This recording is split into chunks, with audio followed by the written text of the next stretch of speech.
The rules will be temperature checks for anyone who comes in at the door. One member of each party has to leave information, phone number, email, so that there's contact tracing information if there is an outbreak. One person from every party. No bar service. The bars will only be for service bars, for wait staff. They can make drinks, they can transfer them over the bar, but nobody will be sitting at the bar. Masks must be worn at all time, except when you're sitting at the table. All tables must be 6 feet apart. Restaurants will close at midnight. Strict adherence to the state guidance that has been promulgated. Restaurants will have the air filtration requirement, the enhanced air filtration requirement that is specified in the state guidance. There'll be limited air recirculation. We want air from the outside to provide additional ventilation. Outdoor dining can continue along with 25% of indoor dining. How do you do compliance? State will expand the SLA, State Police Task Force. New York City will provide ultimately 400 code enforcement inspectors to work with that task force. The number of places that are going to have to be checked for compliance are about 10,000. So even with the state expanding the task force and the city adding 400 code compliance inspectors to that task force, 10,000 is still a very large universe. So I have a new idea. New ideas. The new idea to assist with compliance is this. New Yorkers themselves will help with compliance. New Yorkers will keep New Yorkers safe.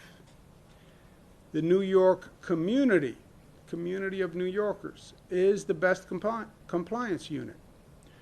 New Yorkers have shown all through this that they have forged community, right? What does community mean? Community means I look out for you and you look out for me. Community means I understand our connection. I understand our interdependence. I understand that I can't keep myself safe and you can't keep yourself safe.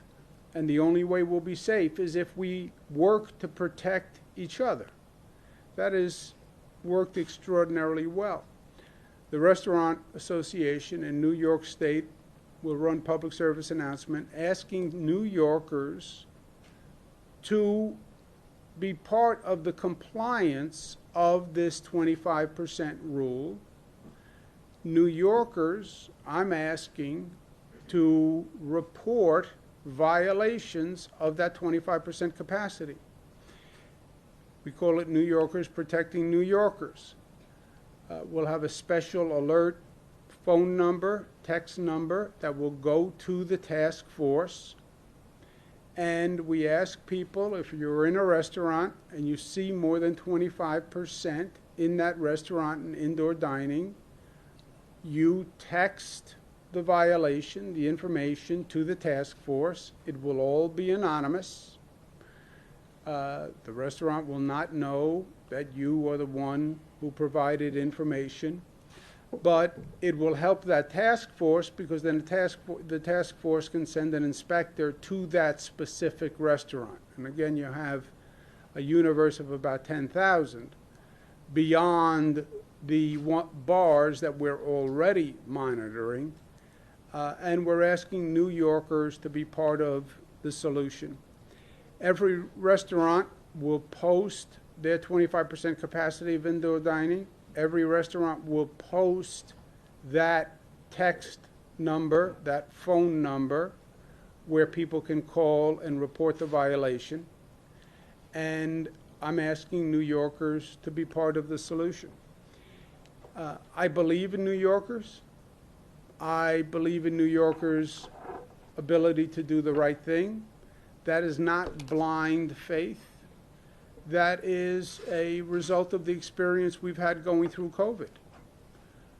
New Yorkers got the information. We did the briefings every day. New Yorkers, I think, are more informed about COVID than anyone in the country. And New Yorkers stepped up, right? Mask compliance, I put out the rule. New York was the first state to have a rule on mask compliance. But I couldn't enforce it. We don't have enough police to enforce it. New Yorkers enforced it. The society enforced it. If you walked past somebody without a mask, they gave you a look. And it became socialized in the New York community that you should wear a mask. You look at our infection rate. Why is it so low? Why is it lower than any other place in the country? Because New Yorkers are doing the right thing. That's why we're below 1%. So I believe in New Yorkers. They put a lot of trust and faith in me. They believed in the actions that I was proposing. And trust is reciprocal. They trusted me, I trust them. And I trust that if they have the right information, they will do the right thing. We will continue to watch the infection rate the way we do every day. If there is a spike in the infection rate, then we can always hit the emergency pause button. We can do that at any given time. If you see an increase in the infection rate, the first thing we do is to look for a definable cause, something that generated a cluster. That actually is good news when you can find something that generated a cluster, because then you can go stop that source. If you can't find the origin of the increase and it's just community spread across the board, then you hit the pause button. We can hit the pause button on restaurants, indoor dining. You can hit the pause button on any of these activities that we're allowing. So we always have that as a backdrop. It gives us comfort, and especially since the information we're receiving is timely, and it's based on a lot of tests, and we can identify it all across the state. That's the good news about having the amount of data that we have. So if the infection rate goes up, bang, hit the pause button. At the same time, if the infection rate doesn't go up, and these restaurants have gone through very tough economic circumstances, we can always reassess the guidelines and go from 25% to 50% would be the next increase. And we can do that at any time, but we've set November 1 as a deadline to determine whether or not we can go from 25 to 50. Again, we could do it at any time before November 1, but we have November 1 as a benchmark where we could go to 50%. On the issue of child care, people are coming back to work. It's after Labor Day.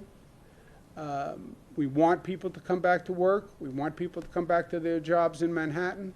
To get people to come back to work, they need child care. The state is going to release $88 million today in additional child care funding so we can provide that child care so people can come to work.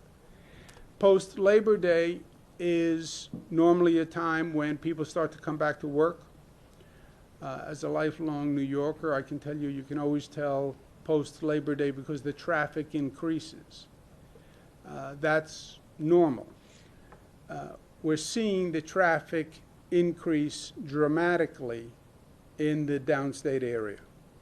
The commute from Long Island, Westchester into New York City. I experienced it firsthand myself. Vehicle traffic is heavy, and it is disproportionately heavy. Public transportation is still very light. What's happening? People are starting to come back to work, but they're commuting by their cars. Why? Because they're nervous about public transportation. This has happened, by the way, everywhere across the globe. When urban areas have reopened, people have tended to commute by car rather than using public transportation because they're nervous about public transportation. Public transportation is safe. These cars commuter cars, subway cars, buses are disinfected every day. They have never been cleaner. Silver lining to this entire debacle of COVID. We're cleaning our public transportation system more than we ever have in history.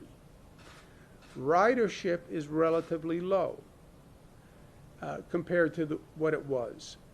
Public transportation is safe. Leave the car at home, take public transportation. Try it. I think you are going to be favorably impressed with what you see. But we're not going to get back to normal if the new normal is everybody is driving their car into Manhattan.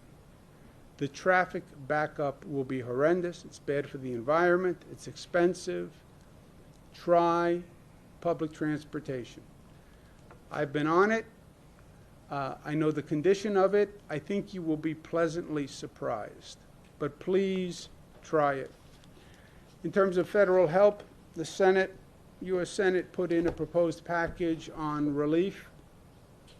Again, it has no state and local aid. It is malpractice for this Senate to suggest a relief package that doesn't have state and local aid. Remember what state and local aid goes to? It goes to all the essential workers who we've relied on and we continue to rely on. We're talking about having a vaccine and being able to dispense a vaccine. How many nurses? How many schools? How many police? How many firefighters? How many EMS? How many medical personnel is it going to take to handle a vaccine? And now you want to cut funding for essential workers? It's ludicrous. If they don't provide state and local funding, it will be financial chaos. The deficit is so large that we would have to do everything. We'd have to cut the budgets, and cutting the budgets hurts, especially now. We'd have to raise taxes on the state and local level, which should be done at the federal level. We would also have to borrow, and you would see continued urban decay, because you know how a state government and local government cuts its budget. You're going to lose essential workers when you're supposed to be doing a vaccine. The streets would get dirtier. And by the way, they're too dirty already. Cities would not be as safe. And by the way, there's increasing crime already in New York City. You would have to raise taxes, which would put states and cities that had the COVID concentration at a competitive disadvantage. And it would destabilize the national economy for years. Every economist says the same thing. Looking at past recessions, when you starve the state and local governments and you cause more layoffs, that destabilizes the national economy. This is not Democratic or Republican issue. I'm head of the National Governors Association. This is every state. This is Democratic governors, Republican governors, all saying the same thing. It's an American issue. Senator McConnell, they have to stop this political nonsense. This is their own politics that they're playing. And they have to remember that they're supposed to be serving in the best interest of in the nation. These people took an oath. They took a constitutional oath. This is a nation in crisis. Remember your constitutional duty. You raised your hand and you took an oath. It meant something. Your word means something. The Constitution means something. Do your basic duty. Step up to the plate.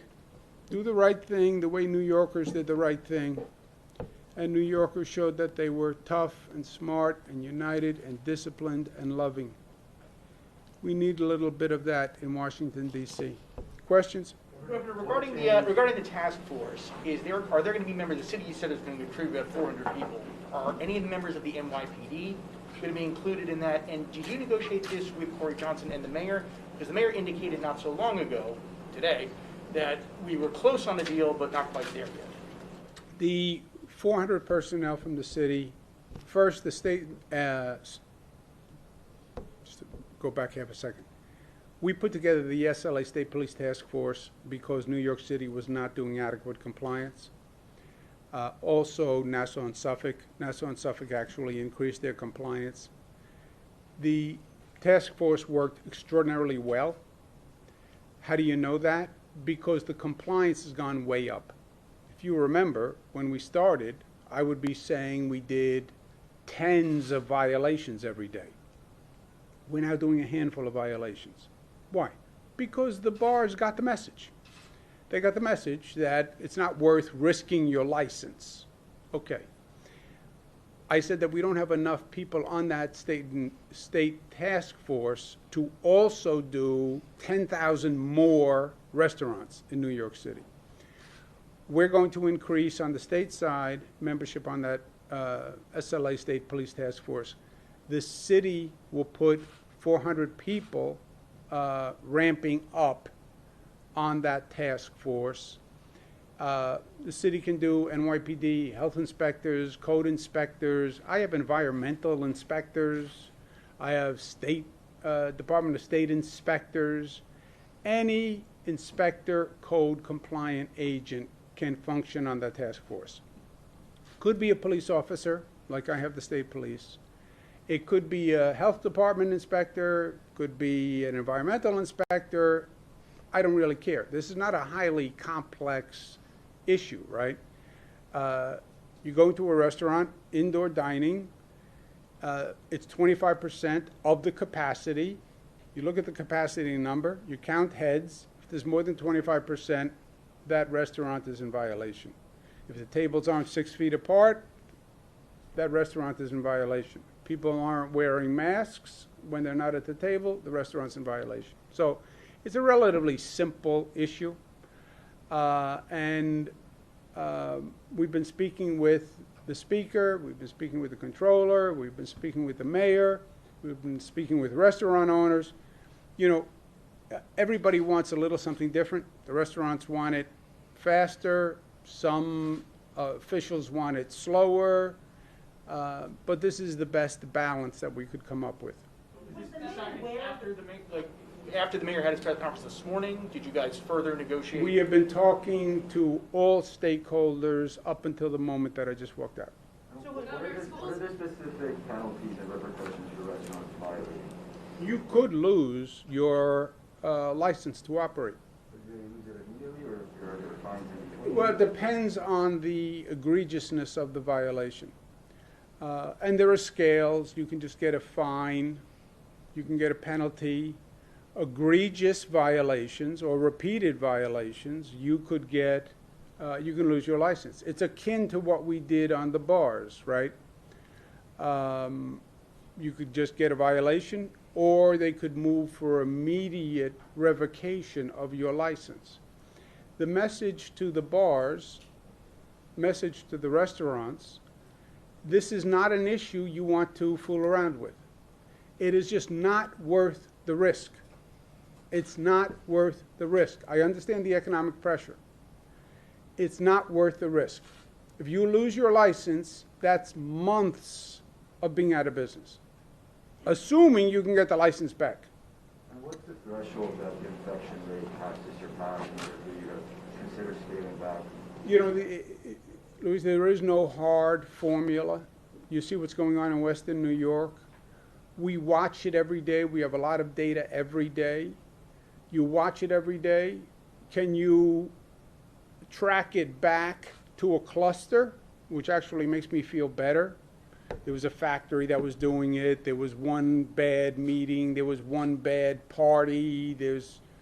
If you can track it back and there's something that you can remedy, then the infection rate increase is not as relevant.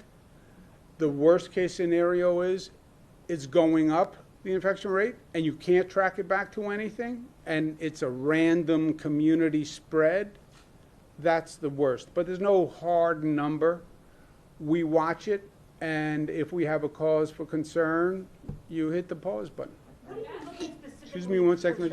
One last question is, are there any subsidies or any help of any kind the restaurants and helping them with the air filtration system, which I believe are very specialized and very high cost for them? Unless Rob or Melissa or Gareth know differently. I don't believe there are any subsidies, and I also don't believe these are high cost. For most restaurants, it is literally changing the filter to a different filter. You know, if you have a home air conditioning system, not a window unit, but a central air conditioning system, you have a filter that you change periodically. I have one. I don't really change the filter, which is another problem. But theoretically, you're supposed to change the filter. There's a higher density filter. For most restaurants, it's changing the filter. We're not envisioning redoing the whole air conditioning system, which would be a major outlay. But Rob, do you have any comment on that? No, that's right. The requirements are based on what the system can handle, but as the governor mentioned, for most of them, they're easy retrofits. And then there are also other solutions for smaller spaces. So we're not going to be specific to the necessarily to the technology. Melissa, you want to add something? No. Specifically getting to that 50% capacity, I know That's a very scary mask. I know. By the way, that is real. I got it at Petco. I forgot what it looked like when I wore it today. Well, it's like a little intimidating. I don't see it, so I don't really know what it looks like. I know you don't see it, but I'm looking right at it, and it's I'm like sorry. a scary thing. It's like a Halloween mask. Oh, So, it is. My Go ahead. question, You mind if I close my eyes while I Yeah, talk to you? Go that's ahead. the getting to that 50% capacity, I know it could come before November 1st. So what specifically, if there are specific thresholds and numbers that you will use to increase that capacity for restaurants? You have a number of things going on at the same time now. Fall is coming. Flu goes up. Hopefully not too high. It's the same type of symptoms for the flu. People are coming back to work. You see the increased traffic, etc. You're opening schools. That's a whole complexity in and of itself. And we go to 25%. So you have a number of factors that are happening. And we'll watch the infection rate.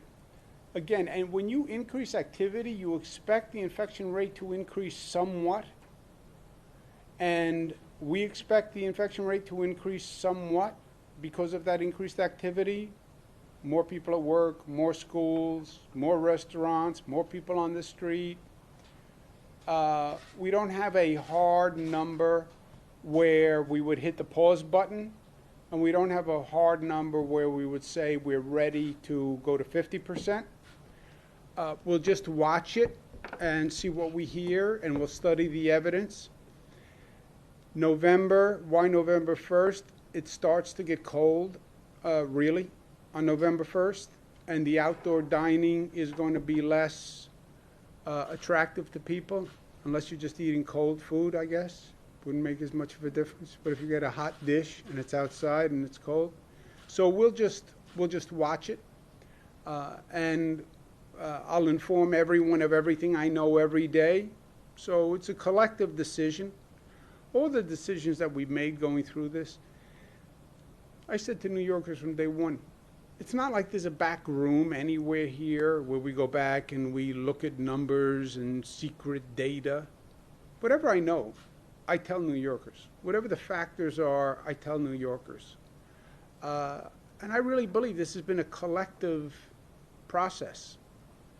I believe if you could vote on the decisions that we made all through this, I think New Yorkers would have voted for every decision that we made, because I give them all the information, all the facts, and I'll continue to do that.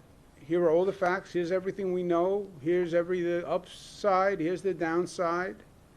I think now New Yorkers would support going to 25% with those requirements, as long as we have the compliance in place.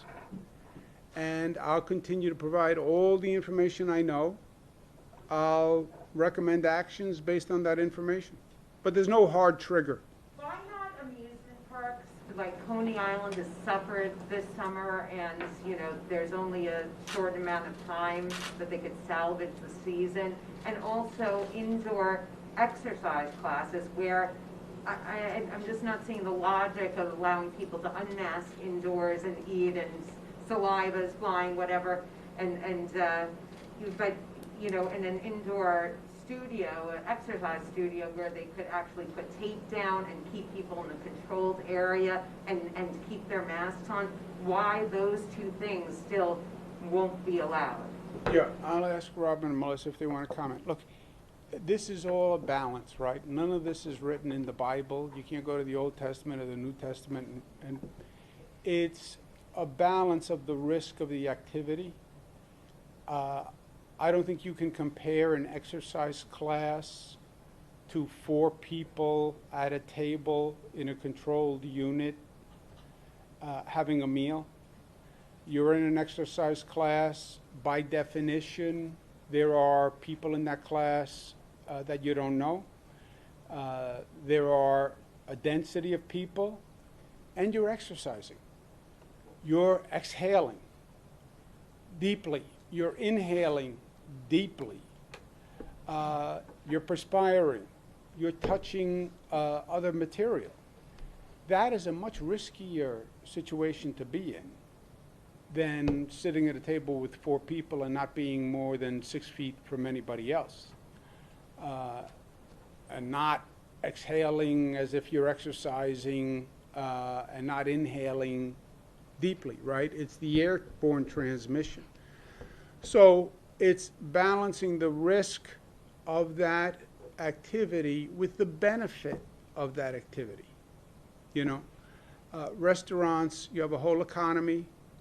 It's an attraction for New York City. We want people to come back to New York City. An exercise class, what is the social benefit of an exercise class? We open gyms, you can go work out. What is the social benefit of an exercise class that you really can't achieve without running that risk, right? You can do it in your living room, you can watch a video, but there's no, it's always a balance of the risk to the benefit. Rob, do you want to comment? We wanted to do this in a phased approach, right? So gyms only started in New York City, opened on September 1st. And we left it up to the local governments to decide on fitness classes because the activity in the fitness class, as the governor mentioned, is riskier, smaller space. If you allow for the social distancing that's required for exercise, which is water droplets can travel up to 12 feet, then you have a very limited number of people in a class, which doesn't work economically for many of the gyms. So what we said was let's start with the gym activity, leave it up to local governments to decide on the fitness classes, especially in New York City. New York City decided they wanted to delay the fitness classes for now. Again, they've only been open for less than a week. So we're going to continue to look at it, and I think as we move forward and we see that as these other things open and you don't see increases, then you would open up the opportunity. And you are allowed to have fitness classes outdoors. The weather is still warm, so there's still opportunity to engage in that activity outside. Let me ask you, excuse me, let me ask you a question. Let me just flip the table a bit. The exercise classes are up to local government, or they're a state rule? The exercise classes are up to a local government. So we allowed all gyms to open. With the exercise classes, the local governments could decide. Oh, then let me rephrase my answer. We don't make any decisions on exercise classes. The other thing, amusement parks, though, that's outdoors. You want to talk about amusement parks?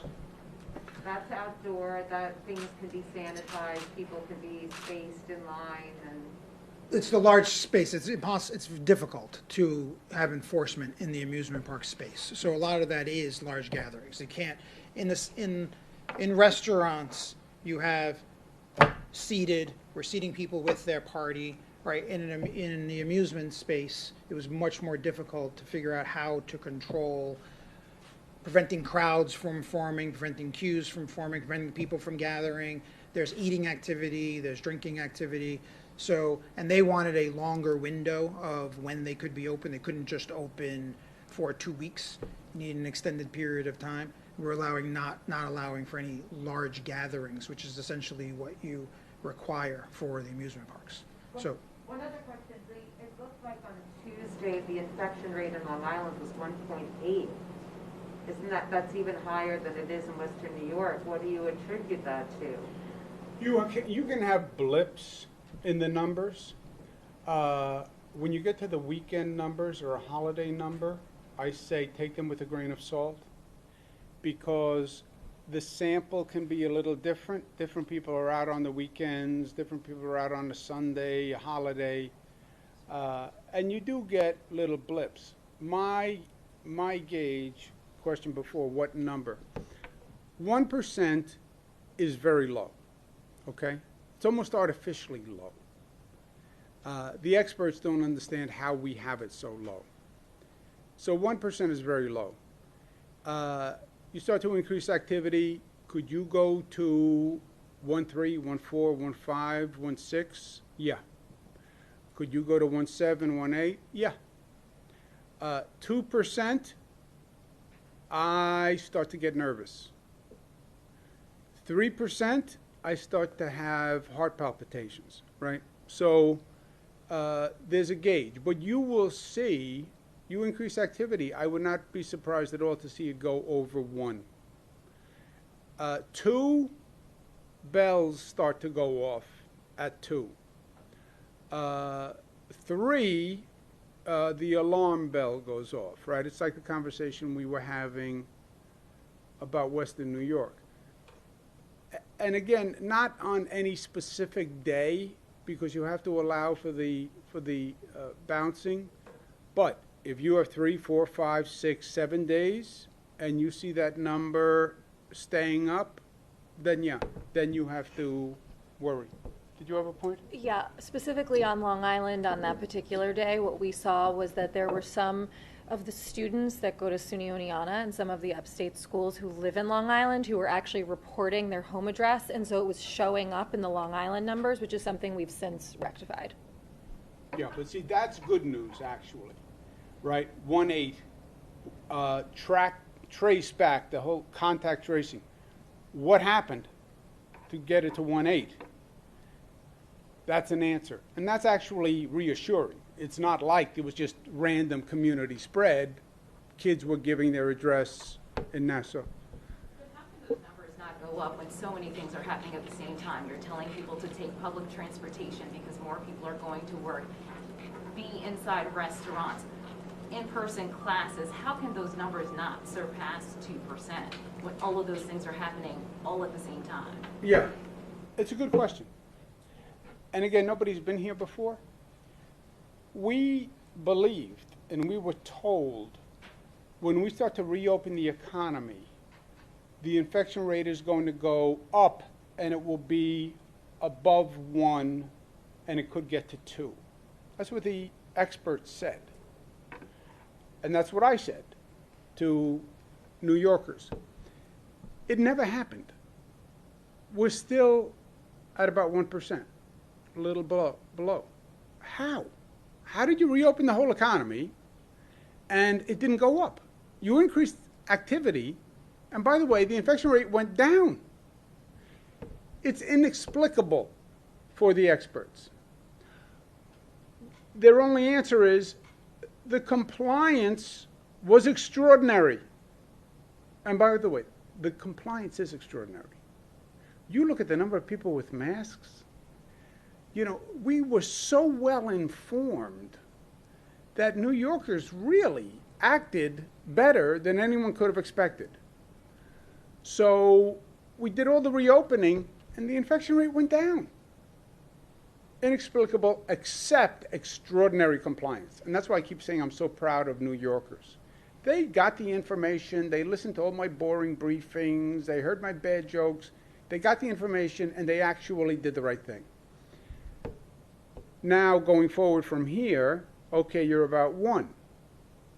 You start to get on public transportation, you start to go back to work, you start to put people in restaurants. Will that number go up? Yes. We would expect it to go up within a manageable level. And that's the calibration to all of this, right? You want to keep the infection rate down, keep everybody home, close everything. Okay, but we can't function. We have to work, the economy is suffering. All right, so increase the economy as much as you can, as long as you have a manageable infection rate. What's not manageable? You start to hit 2, you start to go towards 3, that's when the bells start to go off. So you watch it and you monitor it, and you start to get over 2, you hit the pause button. My other question is about kind of the self-policing and asking New Yorkers to call the hotline and stuff like that. New Yorkers have, you know, as you said, the compliance has been great, but also they've seen these businesses struggle. They see, you know, businesses boarded up in their neighborhoods. How can you now expect them to, obviously something that's really egregious, they'll sound the alarm, but, you know, something that might still be dangerous, how are you going to expect them to call knowing how people are suffering during this time? Is that realistic? Well, look, first, we also have the task force and 400 people, and we're going to beef up the task force on the state side. So they're going to be doing compliance. Is it realistic to think that New Yorkers will do the right thing? Yes. Yes. Now, you as a New Yorker want to say, well, I'm in a restaurant, it violated the 25%, it's a 26%, it's a 27%, I feel bad for them. Yeah, I understand that. But I don't think New Yorkers are going to sit in a restaurant and say, they're violating the rules and they're endangering the health of New Yorkers. And they could kill someone in this restaurant. And I don't think they're going to sit by idly. I don't believe that. Yes, I feel bad for the owner. I want the owner to make money. I want the waiter to make money. So do I. But I don't want anyone to die. Any particular methodology to coming up with September 30th? Why not sooner? And any look to when you could conceivably open up and allow live entertainment, Broadway, kind of the big one that's still out there, or do you need a vaccine first to realistically do that? September 30th, Zach, because you're trying to calibrate and gauge the increase in the activity. Schools are reopening. That gives us all a great deal of concern. That's why we set up that daily dashboard. All these school districts have plans. I don't know how they're going to work out. Nobody knows how they're going to work out. Are they actually going to be able to get the tests done? Are they actually going to be able to get the contact tracing done? Can they handle that volume of tests? Who knows? So we'll watch that. We have that happening. I want to get people back on public transportation. We'll have that happening. So September 30th was more a calibration given the totality of events. And for this month, the outdoor dining is going well. Yes, they want to get to indoor dining, but the outdoor dining works through September for sure. You get into October, depending on the weather, might be a little different. Broadway, high-density indoor arenas, I don't have any additional information. Again, we'll see how it goes. Your basic question is, would you be willing to take more risk? If the infection rate stays down, you can take more risk. Let's take one more. Okay, there are no more. That's the first time there are no more questions. Will you come with a different, can I give you, I am going to bring you a mask next time. Okay, thank you. Good to see you.